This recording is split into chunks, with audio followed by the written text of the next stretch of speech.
Hello, book two. Welcome back to me making a video.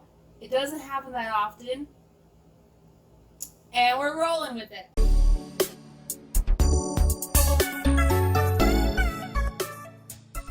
Okay, it's time for the February wrap-up.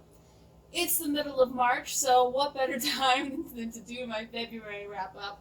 Am I right? We all know what a wrap-up is, okay? This is not our first book rodeo. A book rodeo? You know what? Scholastic Book Fair, hit me up. We'll get it going. The first book that I read in February was The Bride Was a Boy by Chi. It's a graphic novel about a trans woman, and she's the artist and writer of the graphic novel, and she's talking about her transformation, and it's informative. Some of the language is a bit dated or maybe just like ill-informed, but overall she's trying to be informative, and she's trying to relate her experience, so you can't really fault her for that. I gave it 3 stars.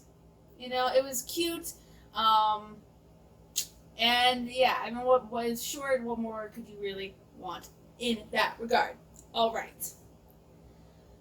Second book I read in February. It helps to do the hand motions.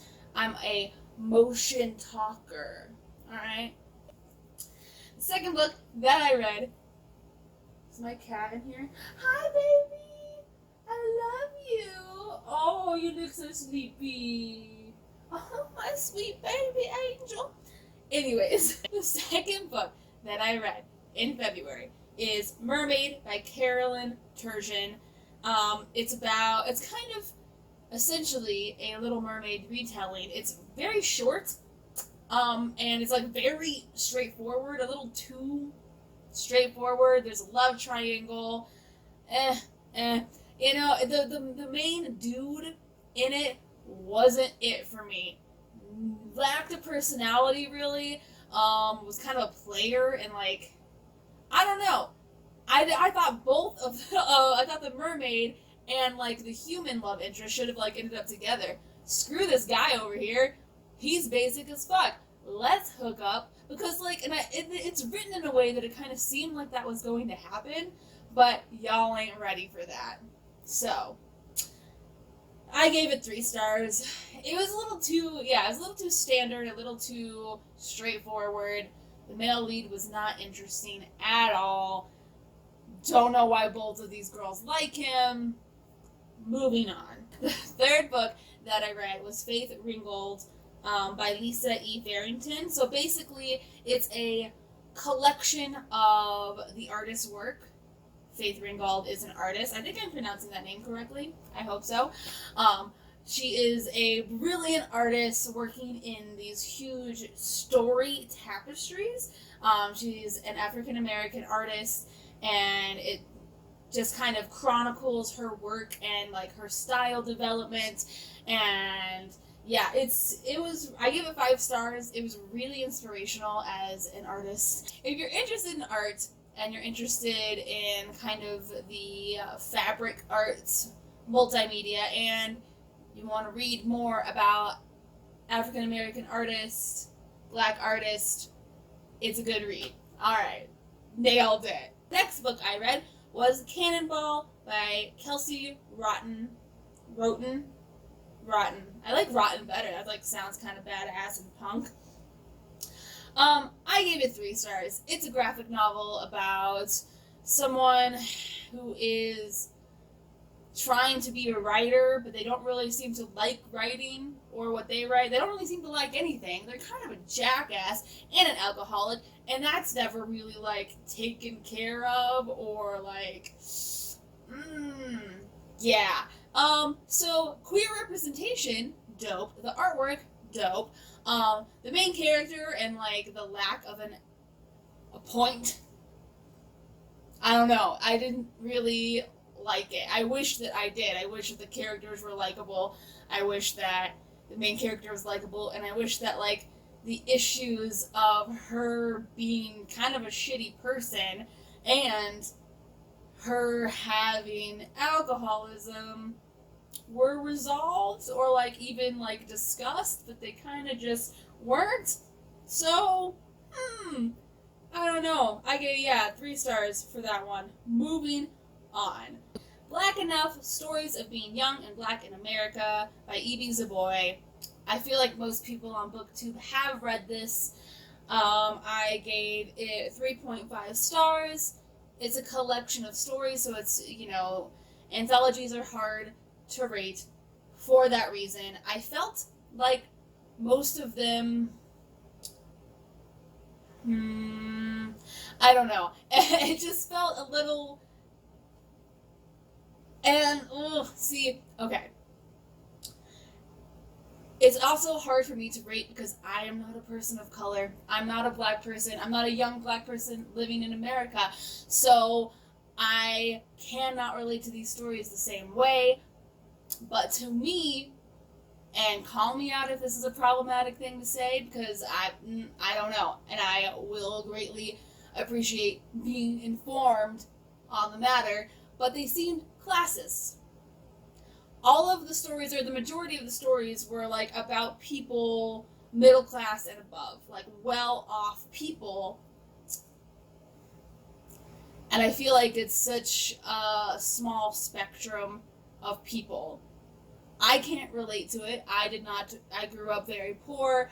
I don't know. So it was hard to relate in that sense, and I felt like it, for a collection of stories, for them to just be mostly focused on black people going to like navigating a rich white world.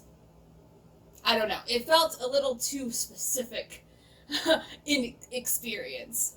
But who the hell am I to say? No one. That's who. The next book, Strange Fruit, Volume 1 by Joel Christian Gill. He wrote it and illustrated it. The artwork, once again, is really great. And it's basically just a collection of very short stories about black people in history doing cool and badass things. It's very straightforward, very short stories. It's just like little snippets of like people you might not have heard of in black history. What more can I say? Wrap-ups are interesting that way, because most of what I say is like, what more can I say? I gave it 4 stars. So I'm just not used. Okay, here's the thing about making videos. I'm not used to talking this much. Just like, I don't talk this much. When I'm hanging out with friends, I am more of a listener. I'm more of like just chilling and like letting everyone do their thing and just enjoying being in the presence of my loved ones. I don't talk this much uninterrupted or like all in one go. Next, The Autobiography of Malcolm X by Malcolm X and that other guy, Alex Haley. Yeah. Let's see. What did I give it? 4 stars. Very interesting read. I don't know how I hadn't read it already. To be honest, I really didn't know a lot about Malcolm X. I went in pretty blind. I don't know how I've lived this long and didn't know that much. I'm an ignorant fool. There you have it, folks. The secret is out. So yeah, it was really interesting. There's like a lot of stuff I didn't know. I liked it a lot more than I thought I was going to. Yeah, very interesting read. Very interesting life. I enjoyed it. That's all I can say about that. First book that I didn't like in February. Now it's getting exciting. Was Shintoism, the Indigenous Religion of Japan by A. Underwood. I gave it 1 star. No, just no. It's not a good book. It's written like a thesis paper, like a research paper. I don't even know if it's a book, to be completely honest. I got it on my phone. I don't know if it's a physical book. It's basically just like, the title should have been Why Buddhism is Way Better Than Shintoism, and Shintoism can fuck right off. It's so pro-Buddhism, and it's basically, there's all these lines about like how Buddhism is a superior religion, and it made Japan a superior civilization. Like, What are you talking about? I didn't like it. Needless to say, thankfully it was a very short read, and now I don't have to think about it ever again. Okay. The next book that I read was Carrie James Marshall Mastery by Elizabeth Alexander, although it has multiple writers. Once again, this is a book about a black artist whose art is brilliant. Like, go look it up right now if you haven't seen this art. And also, this is the most expensive book I have ever read. I got it from the library. I looked it up on Amazon. $250, y'all.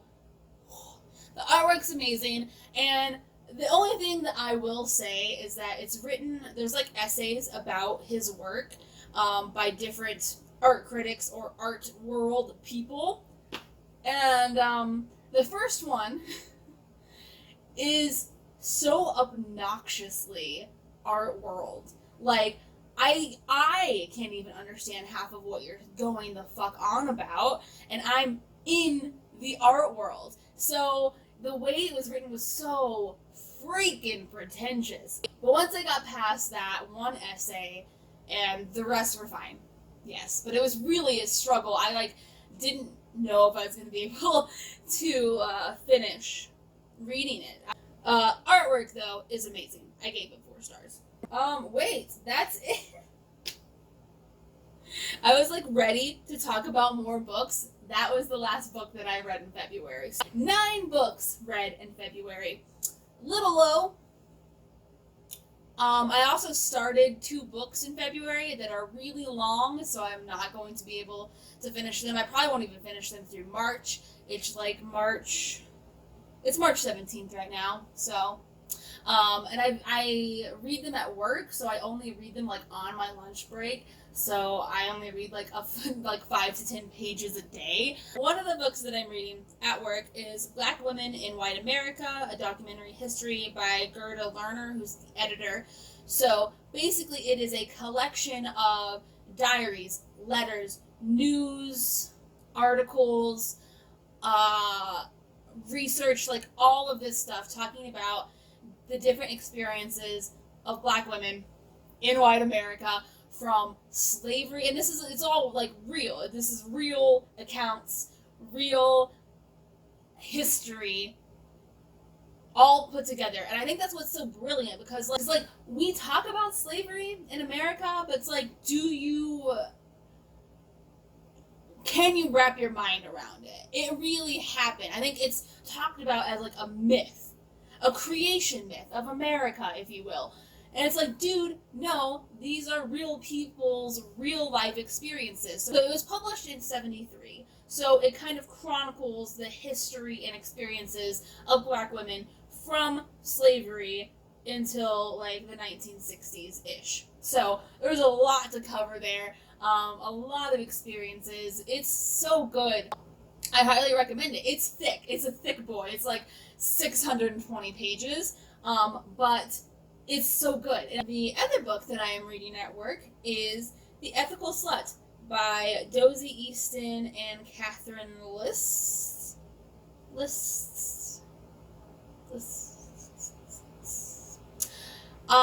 Have to be honest, I'm not loving it. I'm not enjoying this experience. Not really at all, actually. It seems very much written to be for women who want to explore the sexual landscape of polyamory or open relationships. It seems geared towards women learning their sexual freedom. The issue with that is, 1, not a woman. 2, I've been polyamorous for a while. I don't really need an introduction into it. It's things I already know. And 3, it is so sex-centered. As an ace person, as an aro ace person, most of what they're saying is not relevant to me. There's jokes about making sure you have different sex toys for your different partners. I'm wow, could not be less relevant to my life. And it's just it's just so sex-centered, and I just don't relate to that. And they mention briefly asexual people. We get a paragraph. They mention non-binary people like once. It's like one sentence. And then the rest of the book is so gendered. It's so gendered. A lot of gendered language in the fact that men have penises, women give birth, and it like that's the typical type of relation is male slash female. So it's a little heteronormative. It's also just like the gender stereotypes of like women are more emotional and men are more straightforward. And it's like, dude, what are you talking about? I still think it's the book about polyamory for me, at least not yet. And I am like on chapter 11. I got a ways to go, and I know that there are chapters later in the book that are specifically about sex, and I'm just like, wow, can't wait to not relate to that. So excited. The libraries are closed, y'all. It's quarantine time, and libraries are closed. I've been talking for almost 30 minutes. I'm so sorry, editing me. God bless you. God bless you. And the work that you do for America. That message is for Tom Hanks, actually. Okay. Be safe out there, everyone. Who knows by the time I get this edited and out in the world what the world will be like, but it's really interesting living in the pre-apocalypse times to the post-apocalypse books that we love to read. So, all right, wash your hands.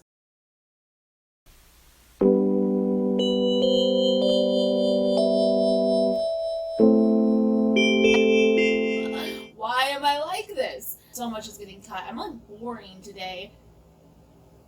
I don't even know what happened. Which, first of all, no.